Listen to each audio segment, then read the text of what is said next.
few years ago, I inherited a project team that just wasn't performing very well. They barely made deadlines, and their work, while possible, was certainly not inspiring. We're content with the status quo, and the motivation to do better was just not there. After a few weeks of observation, I realized that the individual team members were very talented, and they really wanted to do a good job. The problem was that their environment sapped their motivation.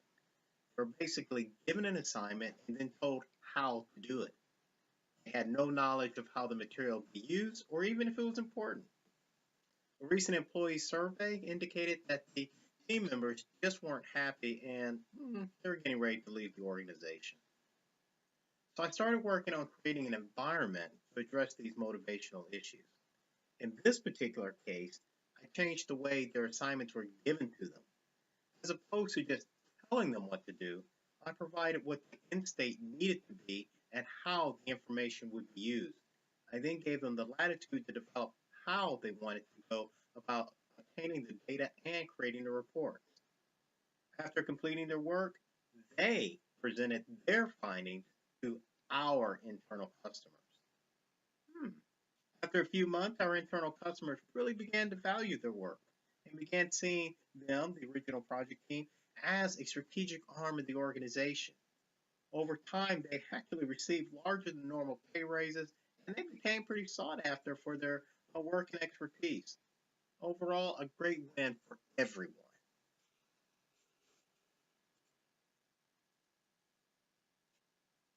So, what does that mean from a leadership perspective? Here's a thought. Leaders are responsible for creating an environment where their employees can be successful. At a minimum, the environment has to provide clear expectations, ensure that the tools and resources are available, and that the people see the results of their work. Here are some thoughts on creating the environment.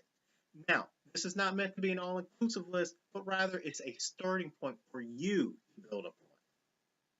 One, lead by example. As the leader, you set the tone and direction through your words, thoughts, and actions. Two, communicate the goals and objectives clearly and succinctly. Describe the end state of what you're looking for. Now, you can only do this if you actually know what the end state is. So before you begin issuing directives and orders, make sure that you have a clear understanding of what needs to be accomplished. Three, give honest deadlines as to when taskings have to be done. Sometimes it is helpful to provide checkpoints along the way. And this is so that the team member can show progress.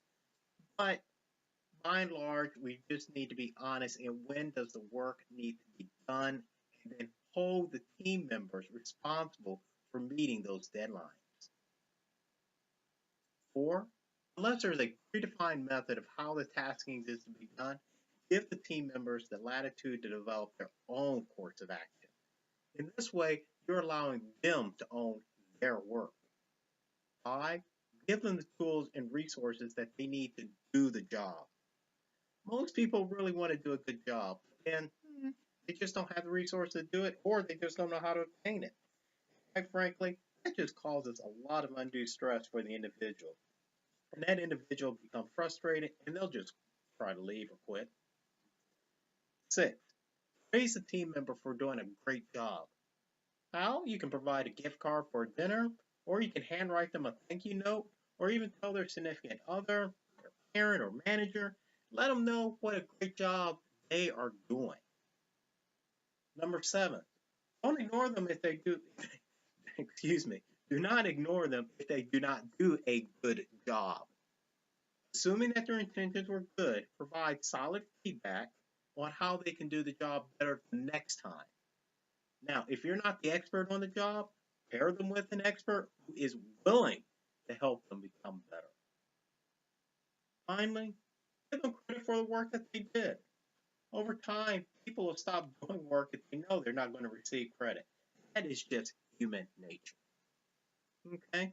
So these are just some starting points for how to create an environment where people can feel motivated to do their absolute best.